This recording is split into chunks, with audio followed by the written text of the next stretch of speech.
혹시 여러분 가운데 내가 교회를 다닌다, 내가 예수를 믿고 있다는 것이 부끄럽다고 생각하시는 분이 계십니까? 다 같이 나는 예수님이 자랑스럽습니다. 나는 예수로 충만합니다. 아멘? 우리가 읽은 본문의 내용에 보면 예수님을 따르기 위한 필수 단계 3가지를 소개하고 있습니다. 첫째는 자기를 부인하는 것입니다. 이 부인하다라는 말을 사전에 보면 거절하다는 거예요. 거절하다. 아닙니다. 사절하는 거예요. 그래서 내 욕망을, 내 욕심을 부인하고 사절하는 겁니다. 그래서 먹고 싶은 것도, 가고 싶은 것도, 하고 싶은 것도 사절할 수 있어요. 이것이 신앙생활이고 예수를 따라가는 것입니다. 두 번째는요, 십자가를 지는 것입니다. 십자가는 스타로스라는 말인데 길다란 막대기를 말해요. 스타로스, 긴 막대기를 가로로 세우고 세로로 세워서 형틀을 만들어서 거기에 체형기구를 만들고 죄인이 고문을 시켜서 매달리는 것을 십자가라고 합니다. 죄 없으신 예수님께서 죄인이 되셔서 십자가에 죽으신 것처럼 때로는 우리의 신앙생활 속에 그 십자가를 지을 수 있어야 한다는 거예요. 자, 3번째는요, 다 같이 목숨을 거는 것입니다. 크게 보세요. 목숨을 거는 것입니다. 신앙생활이란, 예수를 믿는다는 것은요, 때로는 목숨을 걸 수 있어야 돼요. 목숨이란 말이 푸시케, 영혼, 생명, 호흡, 내적인 자, 자기 속사람을 말합니다. 겉에 뿌려진 육체의 목숨이 아니라 우리 속에 있는 진정한 영혼을 위한 것을 살아야 한다는 거예요. 우리가 읽은 95절, 9장 25절에 보면 사람이 만일 온 천하를 얻고도 자기를 잃은 것을 빼앗기든 자면 무엇이 유익하리요? 이 땅에서 헛된 목숨을 유지하고 헛된 목숨을 구하려다가 영원한 생명을 잃으면 무엇이 유익하겠냐는 겁니다. 또한 나를 위하여 제 목숨을 잃으면 구원하게 된다는 이유는 예수 안에 있는 영원한 생명을 위해서 이 땅에 유한한 생명을 붙잡지 않는다는 거예요. 사랑하는 성도 여러분, 우리의 신앙생활이 견고해지기를 축원합니다. 예수를 따라가시기를 축원합니다. 예수로 충만해지기를 축원합니다. 미국의 경영학 이론에 전파론이라는 이론이 있습니다. 여기서 사람의 유형을 4가지로 분석을 해요. 첫째는 변화를 즐기는 사람. 변화를 즐기는 사람이라고 합니다. 변화를 즐기고 모험을 좋아하고 호기심이 많고 항상 창의적이고 이런 유형을 다시 말하면 파이오니아식, 변화를 즐길 줄 아는 사람. 변화를 무서워하고 두려운 게 아니라 그것을 특히 호응하고 그것의 변화에 항상 창의적인 사람. 이런 사람이 모든 사람 중에 5%래요. 두 번째는 타인 인식형이라고 있습니다. 아주 소극적이라서 변화를 원하면서도 다른 사람과의 조화를 맞추려고 해요. 그래서 부딪히지 않으려고, 서로 상하지 않으려고 다른 사람이 나를 어떻게 볼까에 집중해 있습니다. 이 사람은 옷을 입어도 말을 해도 자기 자신의 주관이 아니라 다른 사람이 나를 어떻게 볼까를 두려워하는 거예요. 그래서 생각은 있지만 진정한 변화를 일으키지 못합니다. 자기의 주관적인 뚜렷한 것을 말하지 못해요. 자, 이런 사람들이 약 20%라고 합니다. 그리고 3번째는 추종자들이 있습니다. 이 추종자들의 유형은요, 이 사람들은 무조건 남이 하는 대로 따라가야 돼요. 남이 가면 가고 남이 오면 와야 돼요. 물결과 같습니다. 사람들이 우르르 몰려가면 뭔지는 모르지만 막 따라가야 돼요. 물밀듯이 따라다닙니다. 남이 입는 옷은 자기도 입어야 됩니다. 그래서 그 사람이 입은 옷을 내가 입으면 마치 성공한 사람처럼 행복해해요. 남이 가지고 있는 것을 내가 소유하면 마치 행복해합니다. 그런데 남이 하는 일을 못 따라하면 그것을 악처럼 생각해요. 남이 하는 일을 따라가면 그것을 선이라고 생각을 합니다. 이렇게 살아가는 사람들이 무려 70%. 몇 퍼센트? 70%가 그렇게 세상에 살고 있대요. 일반적으로 그렇게 살아간답니다. 그래서 남들이 하는 만큼, 남들이 가는 만큼, 남들이 먹는 만큼 그렇게 먹고 살기 위해서 발버둥을 치고 있는 거죠. 자, 마지막 네 번째는요, 자신의 고집대로 사는 사람이 있대요. 자기가 살아온 철학, 자기가 살아온 생활, 자기가 가지고 있는 태도, 자기가 가진 방법, 이것이 무너지면 인생이 망가지는 일로 착각하는 거예요. 그래서 절대 양보하지 않습니다. 모든 조건은 납니다. 그래서 아주 고집불통의 사람이 있습니다. 이런 사람이 5%. 극대극이죠. 자, 이런 전파론의 경영학에 있는 가운데 제가 네이버 포스트에 올려진 한 글을 읽었어요. 그 제목이 뭐냐면 나이가 들수록 정말 없어 보이는 최악의 행동 탑5, 탑3 세 개만. 나이가 들수록 정말 없어 보이는 최악의 행동. 첫 번째, 자기 연민. 다 같이 자기 연민은 독이다. 독이래.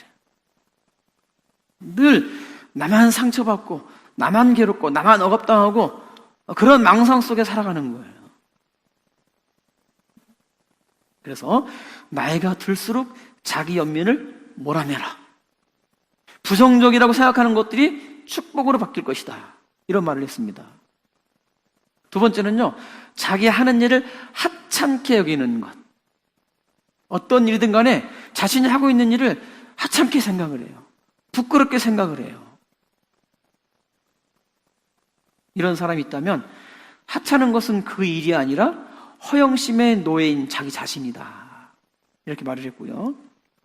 세 번째, 쉽게 무시하고 까내리는 것. 경솔하고 무지한 사람들은 언제나 본질을 보지 못한 채 겉으로 드러나는 결과만으로 사람을 대한다. 아유, 쟤는 진짜 재수가 좋네. 아유, 저 사람 참 운이 좋았어. 아유, 그런데 솔직히 저 정도는 누구나 하지 않아? 뭐 이런 류의 사람들.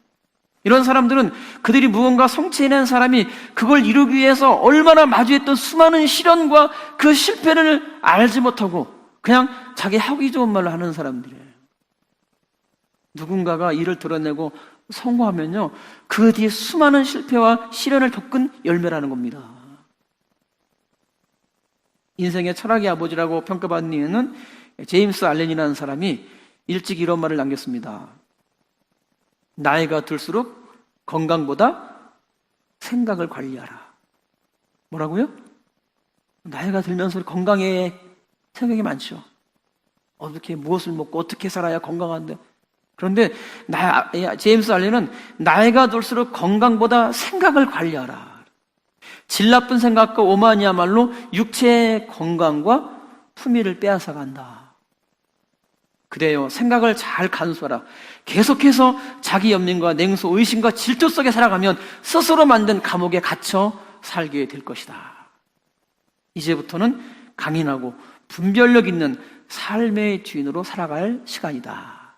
이런 말을 했습니다. 저는 이 경영학의 전파론과 이 제임스 알렌의 말을 생각하면서 경영학의 전파론이 아니라 성경적 예수론으로 좀 바꿔봤어요. 오늘 말씀 읽다가 그래, 이렇게 따라가면 될 것 같아 라고 생각한 네 가지가, 첫째로 다 같이 예수로 변화를 즐기자. 예수를 믿고 살아가는 이야기, 예수님 때문에 행복한 이야기, 예수를 믿고 내 성격과 내 모든 것이 전환되어서 나 이제 주님의 새 생명 얻은 몸, 그래, 내가 주님으로 말미암아 새 생명을 부여된 그런 마음을 가지고 살아갈 수 있는 이야기, 예수로 변화되는 이야기. 나의 삶이, 나의 말이, 나의 행동이, 나의 모든 조건 상황들이 예수로 말미암아 살아가는 수 있는 그런 즐거움이 여러분의 시작되기를 축원합니다. 찬송가에 보면 주 예수 내 맘에 들어와 계신 후 변하여 새 사람 되고, 내가 예수 믿고 5년이 되고 10년이 되고 20년이 됐으면 그만큼의 세월 속에 나의 변화된 모습으로 즐거워할 수 있어야 되는데, 예수로 변화되시기를 축원합니다. 두 번째, 다 같이 예수를 인식하자. 사람들을 자꾸 인식하는 게 아니라 저 사람이 어떻게 볼까가 아니라, 내 옷을, 내 모양을, 내 사는 것을 저 사람들이 어떻게 볼까가 아니라 주님이 어떻게 보실까? 예수님이 나를 어떻게 보실까? 사람의 유행에 민감하고 배려해서 좋은 관계를 만드는 것이 아니라 이 관계 속에 주님이 나를 어떻게 보고 계실까? 사랑하는 성도 여러분, 교회 안에서의 집사, 교회 안에서의 성도, 교회 안에서의 목사가 아니라 저 세상 속의 그리스도인, 저 세상에 살아가면서 주님을 인식할 수 있는, 주님이 나를 어떻게 보실까? 이런 주님을 인식할 수 있는 신앙이 되기를 축원합니다. 세 번째, 다 같이 예수의 추종자가 되자. 유행에 민감해서 남들이 없는 옷을 입고 그들이 가는 것을 추종하는 것이 아니라 예수님이 가셨던 그 길, 예수님이 행하셨던 그 일, 예수님이 말씀하셨던 그 말, 그런 마치 제자가 알게 모르게 스승을 닮아가는 것처럼 내 생에 적어도 70%는 주님의 길을 걸을 수 있다면, 내 모습의 70%가 주님을 닮아갈 수 있다면, 이것이 우리의 고민이고 우리가 남겨야 할 이야기가 아닐까요? 마지막 네 번째입니다. 다 같이 예수 믿는 고집을 갖자. 좀 뚝심 있는 신앙. 아무리 세찬 비바람이 몰아치고 환난과 시련에 우리에게 다가올지라도 그 믿음이 뚝심이 있어서 변질되지 않고 변화되지 않는 것. 혹시라도 지금까지 내가 교회에 다니는 것을 누가 알까 봐, 내가 예수 믿는 것을 좀 숨기고 싶다면, 내가 예수 믿는 것으로 인하여서 신앙생활로 인하여서 누군가의 관계가 불편해질까 봐 말하지 못한다면, 이런 사람은 어떤 사람일까요? 자, 우리 읽은 9장 26절입니다. 누가복음 9장 26절. 다 같이 시작. 누구든지 나와 내 말을 부끄러워하면 인자도 자기와 아버지와 거룩한 천사들의 영광으로 올 때 그 사람을 부끄러워하리라. 여기서 이 부끄러움이 에파에스 키노마이가 뭐 이런 말이 있는데, 부끄러움을 당하다 라는 의미에서 사용되는 거예요. 어떤 것으로 인하여서 내가 부끄러움을 입다. 그런데 여기서 에파에스 키노마이가란 말은, 이 언급의 요지는요, 미덕이나 어떤 악덕에서가 아니라 그리스도에 대한 고백을 하지 못하는 거예요. 교인으로서, 목사로서, 집사로서 내가 좋은 미덕을 남기고, 아니면 누군가의 악덕, 이런 말이 아니라 내가 내 삶에서 그리스도에 대한 고백을 하지 못할 때는 부끄러움을 말하는 겁니다. 부끄러움을 당하는 것, 다시 말해서 인간적인 조소에 대한 두려움을 가지고 예수를 시인하지 못해, 예수를 고백하지 못해. 그러면요, 종말론적으로 우주적인 신적인 그 행위, 그 하나님의 심판이 있을 때에도 주님으로부터 거절당한대요. 내가 그 사람을 부끄러워하다, 이 말은요, 거절당하는 거예요. 다시 말하면 인정하지 못하는 거예요. 저 사람 내 사람 아니야. 내 백성이 아니야. 내 아들이 아니야. 저는요, 이 부끄러움을 찾다가 제가 정말 가슴에 뭉클하게 주님하고 눈물을 쏟을 뻔한 구절들이 몇 구절 있었습니다. 나는 부끄러워하는데, 나는 전도하는 것을, 누군가 예수를 말하는 것을 부끄러워하는데 주님은 반대시더라고요. 주님은 우리 신자들을 향하여서 형제라 부르는 것을 부끄러워하지 않으셨대요. 한번 읽어보실래요? 히브리서 2장 11절. 히브리서 2장 11절. 다 같이 큰 소리로 시작. 다 하나에서 난 자니라. 그러므로 형제라 부르시기를 부끄러워하지 아니하시고, 주님이 여러분을 향하여서 영혼아 너희 나 형제를 부끄러워하지 않으신다.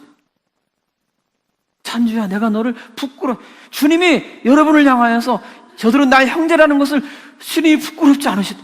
저 정말 이 말씀 읽다가 칵 무너졌어요. 제가 나는 늘 부족하고 죄인이고 모자란 목사투성이고 인격적 손상이 많고 허물이 많아서 언제나 이것을 빨리 그만두라 이런 고민하고 있는데, 주님은 나를 향하여서 야 너는 나의 형제라 하고 저들 앞에서 말하기를 부끄러워하지 아니하셨대.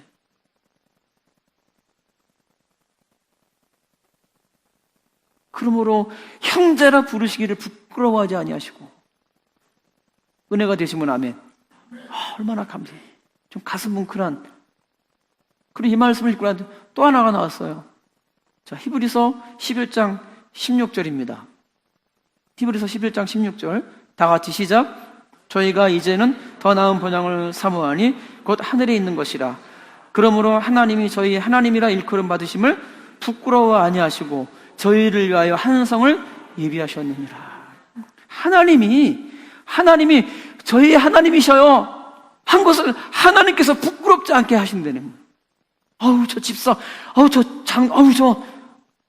저 없었으면, 이런 부끄러움이 아니라 하나님 나라에서 하나님이 저희를 하나님이라 일컫는 것을 부끄러워하지 아니하시고 저희를 위하여 한 성을 예비하셨느니라. 이게 좀 전달이 되나요? 오 주여가 맞아요. 제가 주여,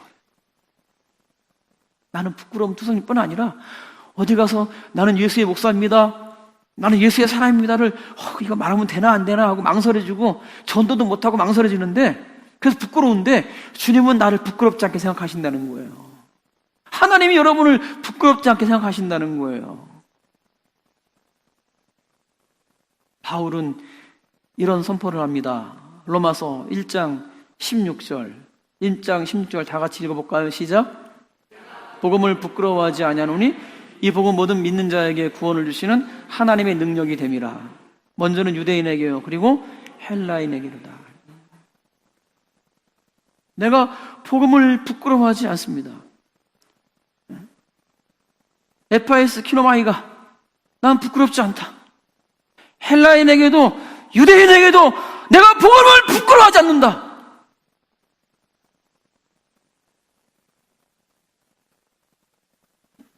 여러분, 내가 내 말을 부끄러워한다는 것은 주님을 시인하지 않는 것으로 만들어지는 거예요. 주님을 고백하지 않기 때문에 그런 거예요. 그러면 자기 아버지와 천사들 앞에 영광으로 올 때, 그 심판할 때 그 사람을 부끄러워하게 됩니다. 사랑하는 생명나무 성도 여러분, 우리가 말해야 할 것이고 말하지 말아야 할 것이 있어. 사람이 두려워서, 사회가 무서워서 숨기고 피하고 감추는 것이 아니라 이 시대에 당당한 나는 예수 믿는 사람, 나는 예수를 고백하는 사람, 나는 예수를 따라가는 신앙이 되기를 축원합니다. 다 같이 주님, 제가요 예수님을 꼭 닮고 싶습니다. 두 손을 가슴에 대고 주님, 제가요 예수님을 꼭 닮고 싶습니다. 아멘? 우리 그런 성도, 그런 생명나무교회, 그런 신앙으로 주님을 따라갈 수 있기를 축원합니다. 다 같이 나는 예수로 충만합니다. 나는 예수로 충만합니다. 기도하겠습니다.